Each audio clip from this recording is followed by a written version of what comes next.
Bonjour, bonjour à tous. Bonjour, bonjour à tous qui êtes Bonjour. connectés. Bon sabbat, évidemment. Euh, J'avoue que le thème de la souffrance en plein été, c'est pas très porteur, hein. Ce sont les vacances pour certains. Il fait beau, il fait chaud, on est détendu, on est en famille, entre amis. Donc, c'est pas véritablement la bonne période pour parler de la souffrance. Mais je me suis dit que j'allais vous entretenir de ce sujet, quitte à le reprendre en septembre, voire en octobre. Parce que tout dire en peu de temps sur la souffrance, j'en suis fort incapable. Mais je pense qu'on ne peut pas faire l'économie de ne pas parler de ce sujet. Et comme me disait quelqu'un, c'est plus facile d'attirer à l'évangile euh, des personnes en leur parlant de la vie éternelle, du paradis, des bénédictions, que de leur parler de la souffrance, de l'angoisse et de la mort. Or, je ne pense pas trop me tromper en vous disant que la mort fait partie de la vie et que justement, s'il est écrit dans la parole de Dieu que la première chose que l'Éternel mettra fin, c'est au deuil, alors je crois qu'il nous faut quand même nous interroger sur non seulement le sens de la vie, qui comprend la mort, et sur la mort, et sur la souffrance ou les souffrances que tout cela peut dégager. Donc, je vais essayer d'être méthodique ma foi, s'il y a des choses qui nous échappent, vous ne reviendrez vers moi sans problème. Et je voudrais d'abord, d'entrée de jeu, surtout commencer par une citation. Tout à l'heure, Claude parlait d'un baume, du baume. Voici une citation qui va peut-être mettre du baume au cœur avant que je n'arrive vraiment dans le sujet. Placez constamment devant Dieu vos besoins. C'est Ellen White dans Jésus-Christ, plutôt dans Vers Jésus, page 101. Placez constamment vos besoins devant Dieu, vos joies, vos tristesses, vos soucis et vos craintes, n'est-ce pas? Vous ne le fatiguerez pas. Vous ne pourrez jamais le lasser. Le Seigneur est plein de miséricorde et de compassion. Son cœur est touché de nos douleurs et du récit même que nous lui en faisons. Apportez-lui tous vos sujets de préoccupation, dit-elle. Rien n'est trop lourd pour celui qui soutient les mondes et dirige l'univers. Rien de ce qui touche à notre paix ne lui est indifférent. Les mots sont forts quand même, hein. Il n'est pas dans notre vie chrétienne de chapitre trop sombre pour qu'il n'en trouve la solution. Nulle calamité, dit-elle, ne fond sur le moindre de ses enfants. Nulle angoisse ne torture notre âme. Nulle joie ne nous anime. Nulle prière secrète ne monte de nos lèvres qui puisse échapper, dit-elle, à l'attention de notre Père céleste et à laquelle ils ne prennent un intérêt immédiat. Il guérit ceux qui ont le cœur brisé, il pense nos blessures. Les rapports entre chaque âme et Dieu sont aussi distincts, aussi suivis, n'est-ce pas? Je répète, nulle calamité ne fond sur le moindre de ses enfants, nulle angoisse, nulle joie, nulle prière échappe à l'attention de notre Seigneur Jésus-Christ. Ellen White, Vers Jésus, à la page 101 et 102. Qu'est-ce que je pourrais vous dire, voire vous sensibiliser encore une fois sur la souffrance.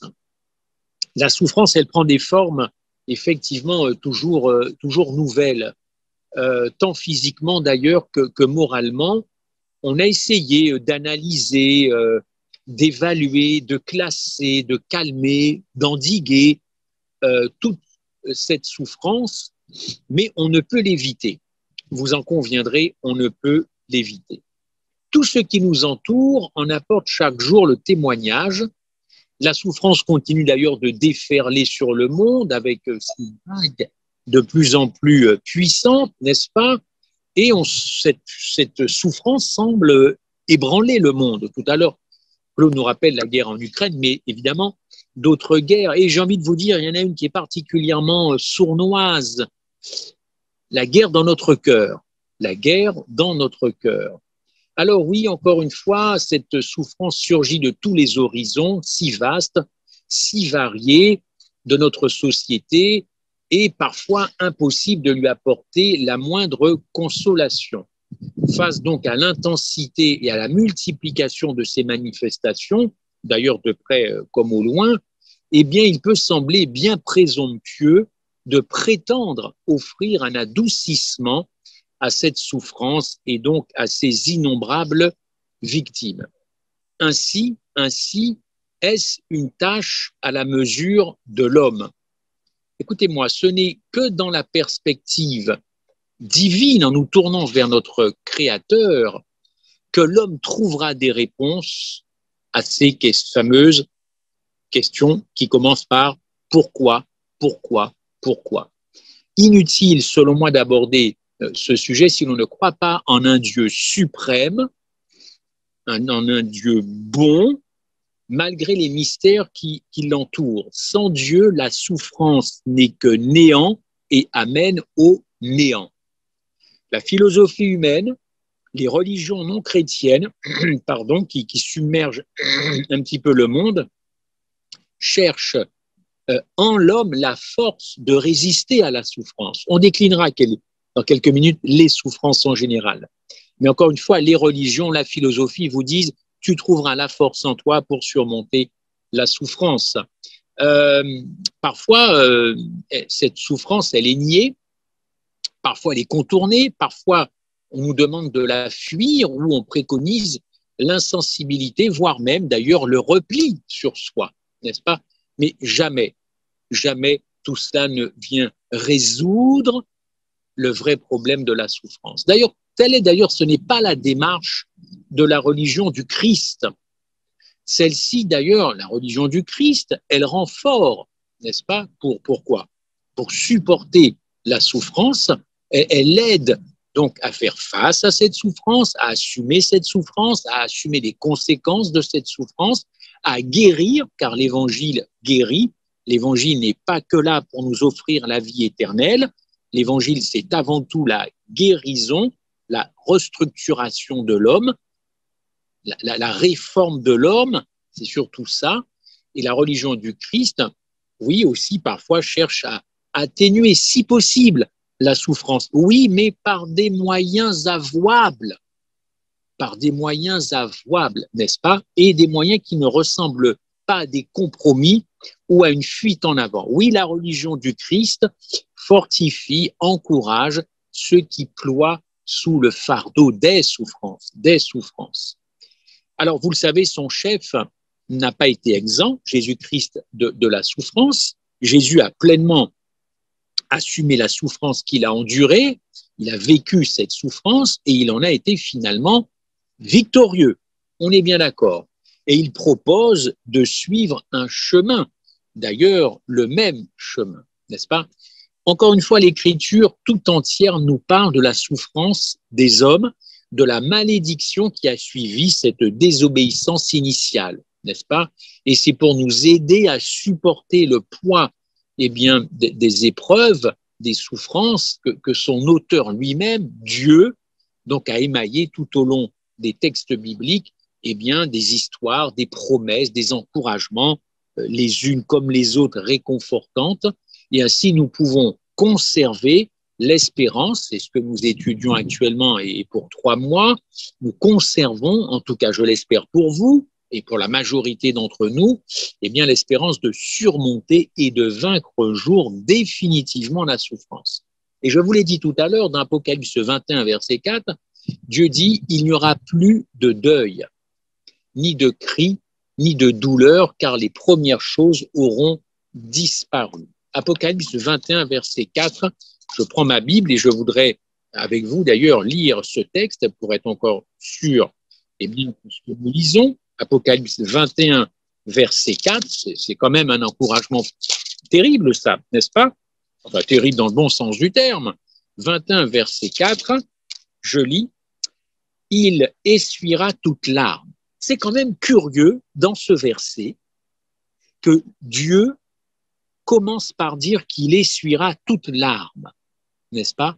Toute larme.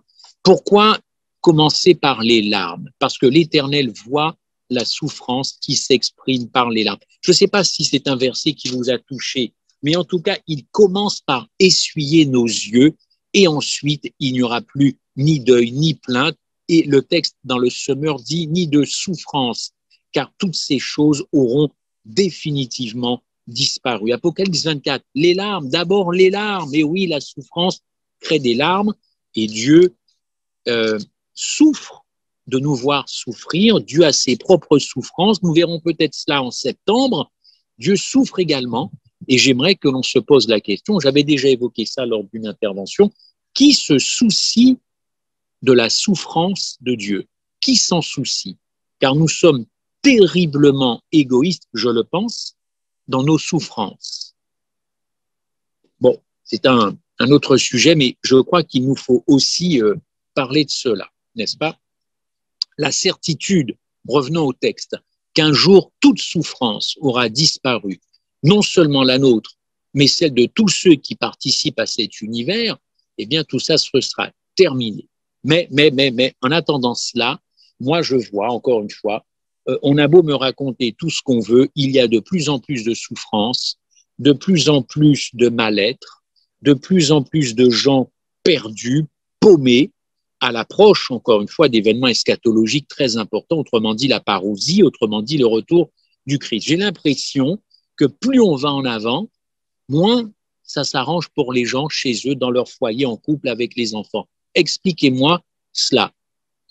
Nous avons une connaissance maximale des événements de la fin, maximale, mais nous avons un taux d'insatisfaction, un taux de frustration, un taux de mal-être maximal dans la chrétienté. Alors, qu'est-ce à dire? Que la connaissance, que la révélation, ça ne suffit plus ou ça ne suffit pas? Regardons autour de nous, cette souffrance, elle est là, elle perdure, elle persiste, elle a du mal à partir, on a du mal à l'aborder, on a du mal à vouloir la prêcher, de peur, encore une fois, d'affoler les foules, d'apeurer les foules, et pourtant, la mort, la souffrance, ça fait bien partie de la vie. Personnellement, j'ai assisté à un enterrement au mois de juillet, en plein été, et je connais quelqu'un qui est décédé il y a 3 jours, plein mois d'août, en plein été. Voilà, donc nous avons vu l'épouse ce matin. La mort n'a pas de période, la mort n'a pas d'époque, mais une espèce on fuit, on ne veut pas trop en parler. Ben si, il faut échanger là-dessus, chers amis. Nous devons reconnaître que nous n'acceptons pas facilement ce que nous ne comprenons pas. Nous devons reconnaître que nous sommes parfois incapables d'expliquer le sens de certaines souffrances. Il nous faut alors accepter l'idée qu'un être suprême, parfaitement sage, parfaitement bon, nous conduit sur ce chemin. Pourquoi? Pour nous former, pour nous préparer à autre chose. Ah, donc la souffrance aurait aussi une valeur éducative. Alors on verra ça aussi, peut-être pas aujourd'hui, peut-être la prochaine fois, on ne peut pas tout dire. Il y a quelque chose à voir, valeur éducative. Ah bon, souffrir, ce serait une bonne chose. En tout cas, ça enseigne. On verra ça. La souffrance, d'ailleurs, oui, on peut le dire quand même, doit être à la formation de notre caractère. On a quand même beaucoup de versets bibliques qui n'éludent pas la question. Prenons par exemple la souffrance, sa raison d'être. Eh bien, écoutez, vous avez la souffrance, par exemple, vous avez le texte d'Apocalypse 2, vous avez Jacques 1, ne crains pas de ce que tu vas souffrir, n'est-ce pas? Ne crains pas. Le diable jettera quelques-uns d'entre vous en prison, vous serez éprouvés, vous aurez des tribulations, mais sois fidèle, je te donne la couronne de vie, donc une espèce de récompense à la fin. Tous ceux qui veulent vivre pieusement en Jésus seront persécutés. Pour Pierre, mes bien-aimés, ne trouvez pas étrange d'être dans la fournaise, vous le creusez pour faire actuel, de l'épreuve, comme s'il vous arrivait quelque chose d'extraordinaire. Réjouissez-vous, nous dit Pierre, au contraire, de la part que vous avez aux souffrances de Christ. On verra ça tout à l'heure. Oui, parce que, chers amis, vous pouvez souffrir parce que les circonstances vous sont défavorables, mais nous pouvons aussi souffrir pour le Christ. Est-ce que ce sont les mêmes souffrances? Est-ce que ce sont des souffrances différentes? Souffrir pour le Christ et souffrir parce que la vie m'impose un certain nombre de circonstances désagréables. Réfléchissez à ça. En tout cas, pour Pierre, s'il s'agit de souffrir pour le Christ, réjouis-toi, mon ami. Sois dans l'allégresse, 1 Pierre 4, verset 12, tu as part aux souffrances afin que tu sois plus tard dans la joie, il va même jusqu'à dire dans l'allégresse, quand sa gloire apparaîtra. Valeur éducative de cette souffrance pour Christ, n'est-ce pas? Toujours Pierre, afin que l'épreuve de votre foi, plus précieuse que l'or périssable, ait pour résultat la louange, la gloire, l'honneur, tout ça lorsque Jésus-Christ apparaîtra. Valeur éducative, est-ce que nous le savons, mais est-ce que nous apprenons de cette souffrance quand nous souffrons pour le Christ? On verra ça un petit peu peut-être tout à l'heure. En tout cas, il y a quelque chose dans la souffrance qui s'apparente ou qui a une corrélation avec notre caractère. Serions-nous instruits dans la souffrance ou les souffrances pour former un caractère avant que Christ revienne? De plus, nous devons comprendre par les paroles de la Bible qu'il existe plusieurs souffrances, dont d'ailleurs une grande partie est imputable à notre cœur mauvais et incrédule. Je ne vais pas me faire des amis aujourd'hui, des souffrances qui sont dues à mon égoïsme, à ma vanité, à ma convoitise, à ma jalousie d'autrui. Je convoite ce que je n'ai pas. Ça crée de la souffrance, mais ça vient de moi, ça ne vient pas des autres. Les autres, ils ont le droit d'être heureux et d'être riches. Après ce premier palier très large de toutes nos souffrances d'amour-propre, d'orgueil, il y reste plusieurs degrés à franchir. Alors, on a les souffrances physiques, n'est-ce pas? Soit par hérédité, soit par accident, comme conséquence de nos erreurs de conduite, du genre de vie que nous menons. Il y a la souffrance de la solitude, n'est-ce pas? D'être incompris. Il y a des gens qui souffrent énormément de ne pas être compris. L'indifférence, beaucoup de gens souffrent du fait que tout autour d'eux, les gens leur sont complètement indifférents. L'hostilité, ça fait souffrir. Si vous êtes toujours en hostilité vis-à-vis de quelqu'un, ça finit par faire souffrir. L'entourage peut faire souffrir également. Et surtout le manque d'amour, je ne l'oublie pas, le manque d'affection. Et ça, c'est dur, et ça fait souffrir. Et il y a parfois aussi des souffrances qui font qu'on aimerait bien donner beaucoup d'amour aux autres, mais qu'on n'y arrive pas. Ça aussi, c'est une catégorie de souffrance. Voici font différentes souffrances qui nous tenaillent, et encore une fois, pour certains, ça paraît inguérissable, n'est-ce pas? Et le summum, si je puis dire, la perte d'un être cher qui crée forcément de la souffrance. Alors, cette souffrance, évidemment, elle produit un déchirement intime, profond, et pour certains, la vie, on va dire, n'a plus le même goût qu'avant. La vie n'a plus le même goût qu'avant. Il semble d'ailleurs que tout est tellement changé que certains pensent parfois à abréger leur vie suite à la perte, évidemment, d'un être cher. On est tous plus ou moins frappés, chers amis, par la souffrance, n'est-ce pas?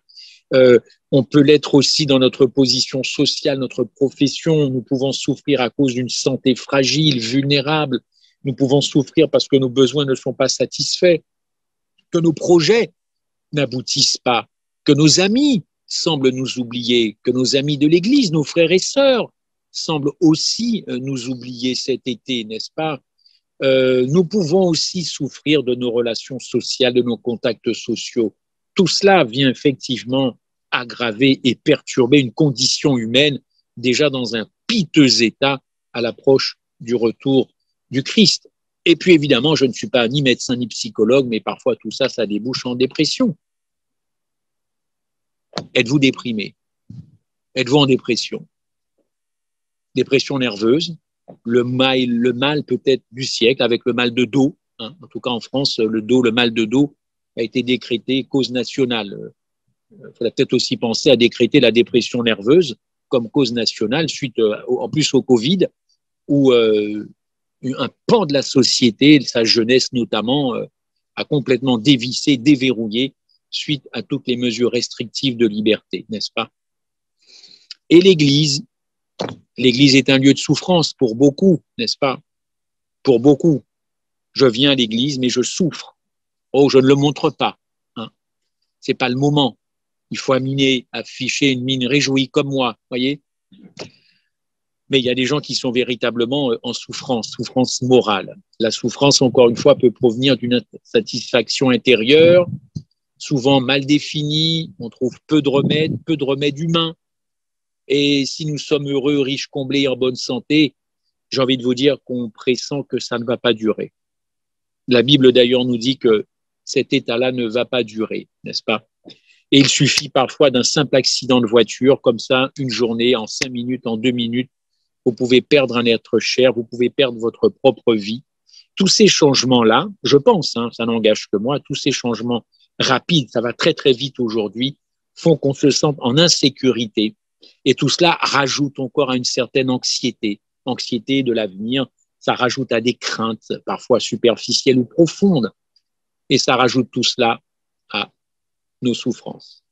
Maintenant, si on place le curseur du côté de Dieu ou de la Bible, si vous me permettez, on peut le dire sans être agressif ni être méchant que la souffrance provient très souvent d'une transgression de la loi, d'une transgression d'une loi, n'est-ce pas?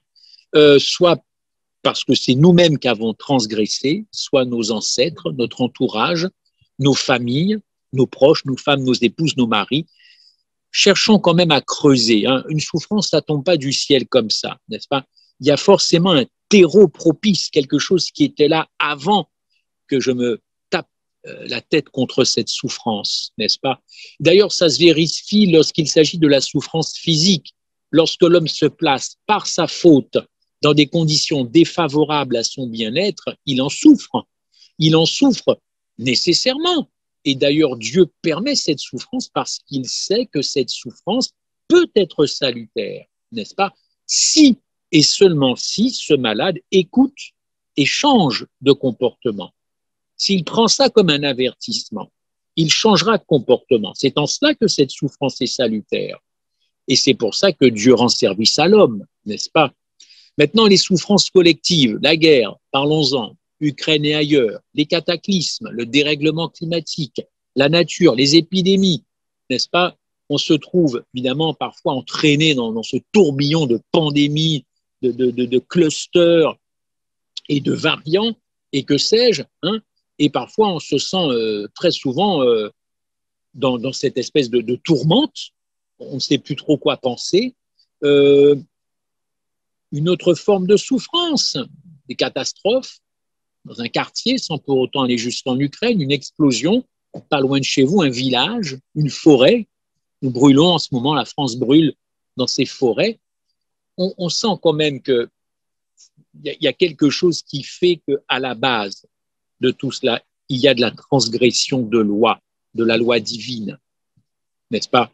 Les choses, encore une fois, n'arrivent pas comme cela, ce dérèglement climatique et autres, hein, pour ceux qui y croient. Je ne rentre pas dans ceux qui n'y croient pas, mais enfin, tout de même, ici en France, on va bientôt avoir des températures du Niger en Afrique. Si vous regardez le Niger et la France sur une carte, vous allez voir que géographiquement, c'est pas au même endroit. Et pourtant, alors c'est épisodique, ça va pas durer, mais enfin, ça se répète assez souvent quand même, n'est-ce pas? Enfin, au dernier degré, si je peux me permettre de faire ce panégyrique un petit peu de souffrance, eh bien, se trouve l'apothéose des souffrances. J'en parlais tout à l'heure dans le texte, et c'est Pierre qui en parlait, c'est endurer de la souffrance pour le Christ et endurer de la souffrance pour les autres.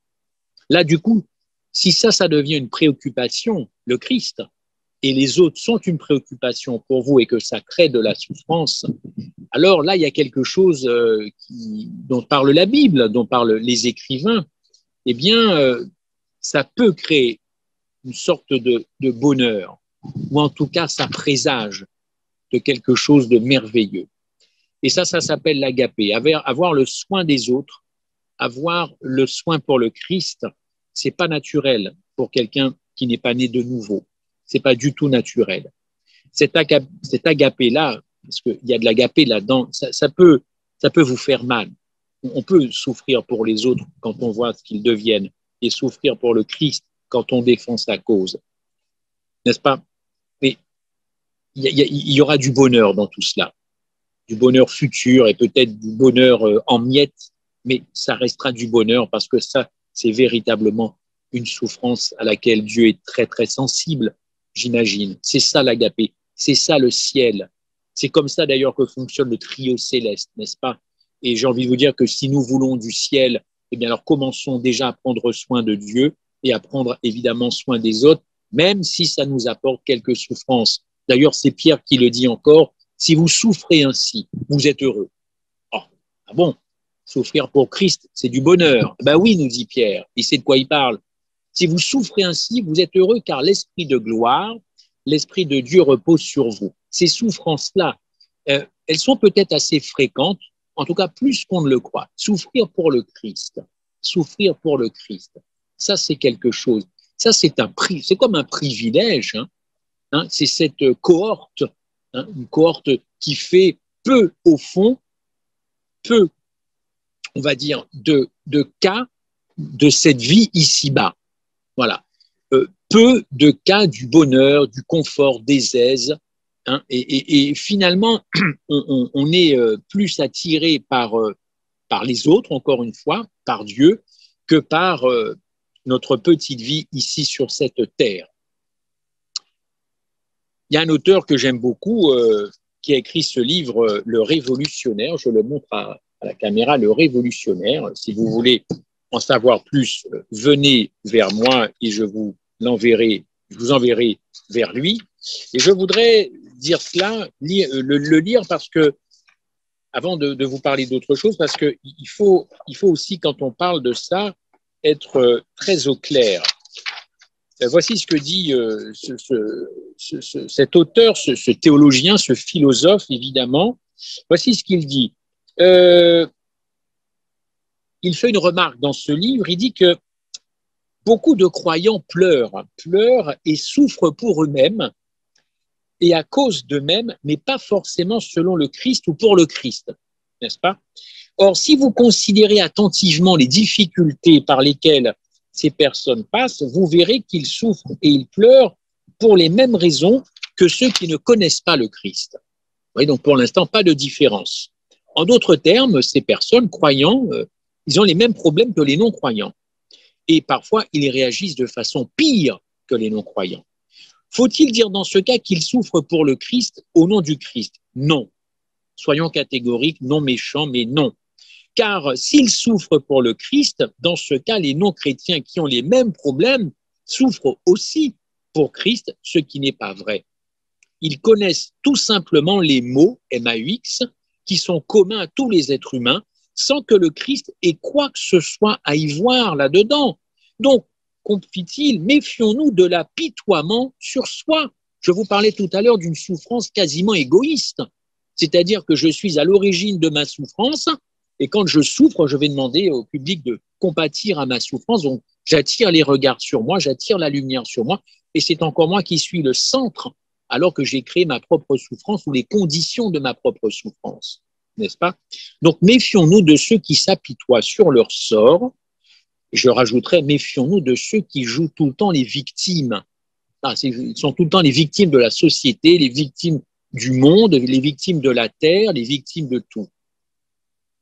Attention à la névrose chrétienne, les pensées morbides et du complexe de persécution. Ça, c'est une catégorie, je ne dis pas que c'est l'ensemble, mais il y a parfois dans la chrétienté des gens, encore une fois, ils ne souffrent pas véritablement pour le Christ, n'est-ce pas? Il poursuit, beaucoup d'autres chrétiens pleurent et souffrent parce qu'ils ne peuvent rien dire et rien faire sans nommer le nom de Satan ou sans penser à lui, n'est-ce pas? Ils voient Satan partout. Alors, j'ai échoué au code de la route, c'est la faute de Satan. J'ai pas eu mon bac, bon, soit dit en passant, j'ai rien fait dans l'année, mais j'ai pas eu mon bac, c'est la faute de Satan. Un samedi matin, le culte commence, les micros ne fonctionnent pas, c'est la faute de Satan. J'ai raté mon avion pour aller prêcher l'évangile, c'est la faute de Satan. Sauf que c'est la compagnie aérienne qui était en grève depuis 8 jours, mais bon, c'est quand même la faute de Satan. Bon, finalement, Satan est partout et il est la cause de tout. Ça va mal dans mon couple, bon, c'est la faute de Satan. Bon, même si je néglige ma femme et qu'elle en a marre, bon, mais c'est quand même la faute de Satan. On va dire ça comme ça, hein, parce qu'on est chrétien, n'est-ce pas? Écoutez, c'est quand même curieux comme raisonnement parce que je voudrais dire à ces bien-aimés un texte tout simple qui se trouve dans la Bible, Philippiens 4. Il est écrit, la parole de Dieu dit, tout ce qui est vrai, honorable, juste, pur et aimable, qui mérite l'approbation, qui est vertueux et digne de louange, soit l'objet de vos pensées. Alors, pensons moins à Satan et pensons davantage à Christ. C'est quand même lui qui mérite d'obstruer nos pensées, d'accaparer nos pensées, n'est-ce pas? Le texte poursuit, c'est Paul dans Philippiens 4, et la paix de Dieu, il est question d'avoir la paix. Hein. Ceux qui parlent beaucoup de Satan, finalement, ont très peu de paix en eux-mêmes. Et la paix de Dieu qui surpasse toute intelligence gardera vos cœurs et vos pensées en Jésus-Christ, n'est-ce pas? Oui, beaucoup de croyants, poursuit l'auteur de ce livre, le révolutionnaire, souffrent et pleurent par pure incrédulité. Ils n'exercent pas la foi dans les promesses de Dieu et dans l'éclat de son sourire, n'est-ce pas? Je reviendrai plus tard sur certains passages de ce livre.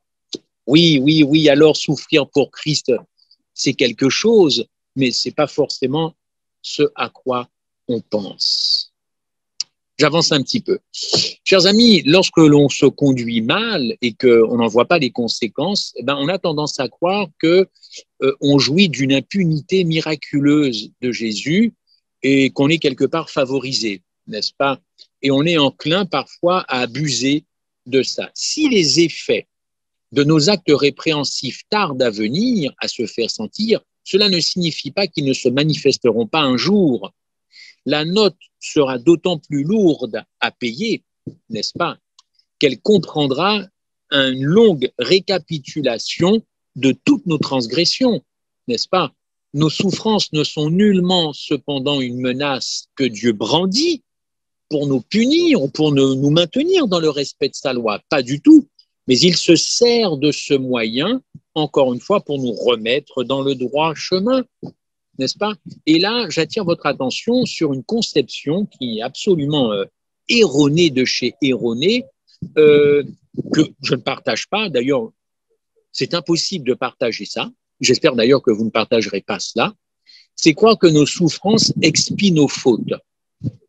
Alors, plus je souffre, plus je suis en Christ. Plus je souffre, plus j'expie mes fautes. Je souffre. Écoutez, le christianisme, ça c'est un christianisme déformé. Il n'y a qu'une seule personne qui a fait l'expiation, c'est Jésus-Christ. N'est-ce pas? C'est pas parce qu'une personne aura beaucoup souffert que ses péchés lui seront beaucoup pardonnés. Si vous jugez le pardon des péchés en proportion de vos souffrances, alors vous n'avez rien compris à l'évangile. En tout cas, je ne sais pas quel évangile on vous a proposé. En tout cas, pas celui d'Agapé, du Carrefour, parce que là, ce serait quand même très curieux. Non, c'est pas parce que plus vous souffrirez que plus vite ou plus vous serez pardonné. L'Écriture sainte enseigne que la seule expiation valable est offerte par Jésus-Christ et non par l'homme. Par ses souffrances, par sa mort, par sa résurrection, Christ en effet a effacé la culpabilité de l'homme, n'est-ce pas? Mais il n'a pas effacé les conséquences de nos péchés. Oui, chers amis, l'homme oublie avec une facilité déconcertante quelque chose. Si Dieu effaçait les conséquences de nos fautes, n'est-ce pas? Eh bien, la personne, et du moins les conséquences, la personne aurait vite fait de retomber, encore une fois, dans les mêmes erreurs. C'est d'ailleurs parce que nous sommes rebelles et oublieux que Dieu d'ailleurs est contraint, entre guillemets, de nous faire passer plusieurs fois par les mêmes épreuves, jusqu'à ce que nous ayons vraiment compris la leçon qu'il veut nous enseigner pour notre bien. Heureusement, Dieu est amour, et Dieu n'est pas un comptable inexorable et cruel qui exigerait peau pour peau tout ce que nous faisons. Les dieux païens, imaginés par les hommes, faisaient ça. Mais au contraire, le Seigneur Jésus-Christ souffre avec ses créatures, n'est-ce pas? Il nous aide à porter nos douleurs quand elles sont, inévitables. Il a accepté, vous le savez, de lier son sort à celui de l'humanité par son Fils, donné, je vous le rappelle, aux hommes, Jésus-Christ, Emmanuel, Dieu avec nous, pas contre nous, n'est-ce pas? Et pas simplement Dieu au-dessus ou en dessous, avec moi, donc avec moi dans mes galères. Encore faut-il que je retienne de cette galère l'instruction qui vient effectivement de Dieu. Dieu ne reste ni insensible, on le voit en ce moment dans l'étude de l'école du sabbat, ni lointain face à ses douleurs. Au contraire, même si on ne le voit pas, il est présent. Maintenant, une petite histoire, n'est-ce pas? Le missionnaire Hudson Taylor s'adressait un jour, c'est une histoire que je raconte de temps en temps, il s'adressait à ses étudiants. Et parlant un jour à tous ses étudiants, il leur a demandé quelle était la vallée la plus longue du monde entier, la vallée la plus longue et la plus peuplée. Et tous commencèrent donc à réfléchir, à faire appel à leurs connaissances géographiques, et ils ont répondu donc à ce missionnaire chrétien, et ils ont dit, ben, monsieur, c'est le Yangtze en Chine. D'autres ont dit, non, non, non, c'est le Congo, c'est le fleuve Congo, donc au Congo. Et d'autres ont dit, non, non, c'est la vallée du Mississippi. Eh bien non, aucune des trois, bien que ces vallées soient vraiment vérifiées sur Internet, des vallées très, très imposantes dans le monde. Ce sont peut-être les plus longues, mais magnifiquement, ce ne sont pas celles-ci. Non, non, la vallée la plus, la plus longue, c'est la vallée de Baca. C'est la vallée des larmes dont parle la Bible dans le psaume 84 ou 82, je crois. La vallée des larmes. Eh bien, depuis 6000 ans, cette vallée des larmes, elle est foulée, n'est-ce pas, par des multitudes innombrables. Il est rare qu'un être humain n'ait pas emprunté cette vallée. Il est rare qu'un homme, une femme, n'ait jamais pleuré dans sa vie, n'est-ce pas? Jamais. Alors, quelle est notre attitude quand nous traversons cette vallée, n'est-ce pas? Est-ce qu'on désire prendre le plus court chemin, quitter cette vallée, trouver un échappatoire pour en sortir, ou alors on s'accroche aux promesses divines pour transformer cette vallée des pleurs en une vallée, comme dit le psaume, en une vallée avec des arbres, avec des fleurs, donc un véritable changement. Aussi fort qu'un être humain puisse paraître, il cherchera toujours un appui, n'est-ce pas? Alors, ça peut être le cadre où il vit, ça peut être sa famille, ça peut être sa profession, ses amis, ses collègues de travail, ça peut être un parti politique, un parti syndical, il peut se rattacher à la philosophie, voire même peut-être aux religieux. Le besoin et la nature de l'appui auquel nous recourons varient suivant l'âge et les circonstances de la vie. Et c'est pourquoi de nombreuses réalisations sur le plan social s'efforcent d'aménager, par exemple, un cadre plaisant aux personnes âgées, aux handicapés. Et cependant, tous ces appuis-là, bien qu'ils soient utiles, sont superficiels. Et on est peiné, on est même étonné, peiné de constater que même le chrétien hésite ou répugne à recourir au bras de Dieu, au bras de l'Éternel qui secourt. Les chrétiens eux-mêmes, peut-être que vous en connaissez, face à certaines épreuves, se trouvent désemparés et ils vont chercher un secours ailleurs, un secours visible, un secours immédiat, n'est-ce pas? Mais ô combien aléatoire. Au lieu d'aller humblement se placer sous la protection de Dieu, ils essaient de résoudre leurs difficultés par eux-mêmes, par des solutions humaines. Ces solutions humaines sont parfois momentanées, sont parfois insuffisantes. La plupart du temps, ça ne fait qu'aggraver tout le schlimmbik et on ne s'en sort pas et on rouspète et on n'est pas content et on commence par dire cette phrase qu'on a déjà entendue des milliers de fois: qu'est-ce que j'ai fait au bon Dieu pour mériter ça? Qu'est-ce que j'ai fait pour mériter ça? Chers amis, seuls ceux qui auront appris à se reposer sur le Seigneur, à placer en lui, n'est-ce pas, un appui, trouveront dans leur cœur des chemins tout tracés. Certains s'étonnent, après avoir conclu une alliance avec Dieu, souvent quand on prend le baptême, de voir encore leur cheminement les conduire dans des régions déserte, hostile. Eux aussi devront passer par la vallée de Baca, la vallée des larmes, n'est-ce pas? Pourquoi en serait-il dispensé? Pourquoi il faudrait toujours demander des comptes à Dieu parce que j'ai un petit bobo au doigt de pied, parce que je suis tombé malade, parce que j'ai un cancer, parce que je perds la vue? Pourquoi faudrait-il toujours lui demander des comptes? Est-ce qu'il existerait un sauf-conduit chrétien en matière sanitaire? Pourquoi Dieu serait toujours responsable de tout, ou pourquoi plutôt laisserait-il faire, puisque pour certains, c'est Satan qui est responsable de tout ça. Non, non, non, si je mange, je grossis, c'est la faute à Satan. Si je suis alcoolique et que je bois, c'est la faute à Satan. Enfin, bon, bref, c'est jamais de ma faute, c'est toujours la faute des autres.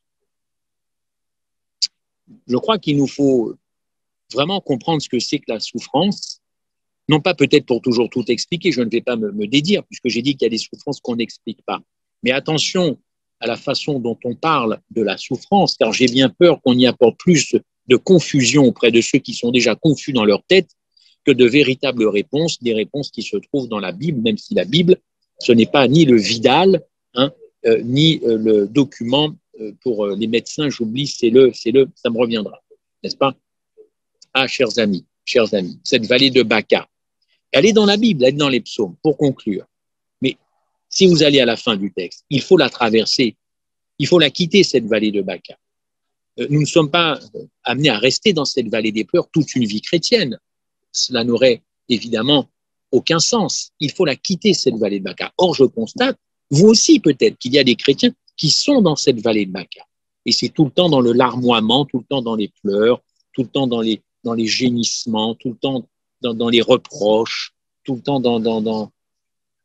Ça nourrit un cœur assez compliqué pour la fin des temps, cette affaire-là. Dans la Bible, la vallée de Baca, on la traverse, on la quitte, cette vallée, n'est-ce pas? C'est-à-dire que tout va bien, c'est tellement de choses à dire, en tout cas sur cette réflexion. J'ai juste envie de vous dire que lorsque nos souffrances nous ont rendus aptes à comprendre ceux qui souffrent, aptes à leur apporter aussi de l'aide, ça vient nous-mêmes nous consoler, cette affaire-là. Ça vient nous-mêmes nous consoler, n'est-ce pas?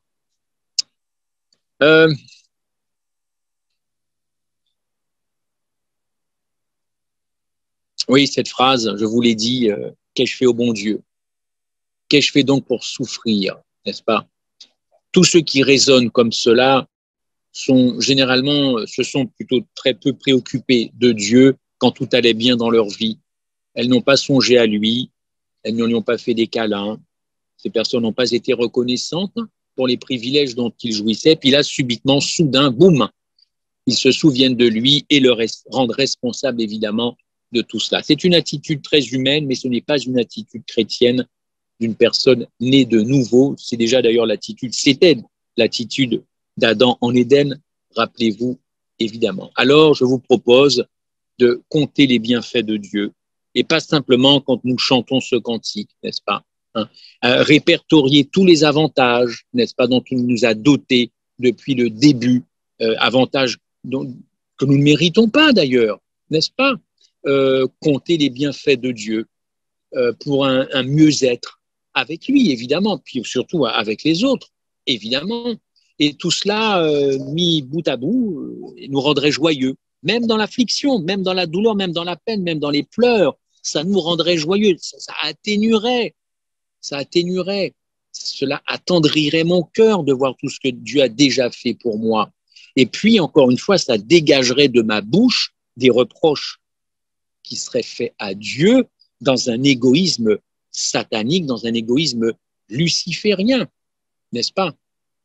Un théologien a déclaré « Une affection excessive, désordonnée par laquelle l'individu se chérit lui-même, par-dessus les autres, se préfère aux autres, sacrifie les autres à soi et fait de sa vie propre le but, le centre de celle d'autrui. » Voilà, tout ça pour vous dire que ça relève de l'égoïsme, une affection excessive, n'est-ce pas? Il se chérit lui-même, il est au-dessus des autres, il se préfère à la place des autres. Non, non, chers amis, ce n'est pas cela, évidemment, l'évangile, ce n'est pas cela, d'ailleurs, que l'évangile, évidemment, peut guérir, et il nous faut fuir, encore une fois, ce type de souffrance. Voilà, chers amis, je ne voudrais pas terminer sans vous dire que Dieu souffre. Dieu souffre énormément. Et j'aimerais qu'on réfléchisse ensemble une prochaine fois sur cette souffrance de Dieu. Qui se soucie de la souffrance de Dieu? Alors on me disait, oui, il souffre parce que nous souffrons. Ah oui, ça c'est sûr, on ne va pas remettre ça en cause. Mais fondamentalement, qui se soucie des souffrances de Dieu? Quand Dieu voit ce monde, quand il voit l'état de l'Église, quand il voit l'état de l'être humain, quand il voit le concret de nos vies un peu partout dans le monde, qui se soucie de lui? Jésus-Christ a souffert sur cette terre, Dieu continue de souffrir, et je vous propose de nous retrouver au mois de septembre pour rentrer véritablement là dans les souffrances de Jésus-Christ, dans les souffrances de Dieu pour ce monde, en espérant que nous nous retrouvions en septembre pour la suite de cela. Je vous souhaite,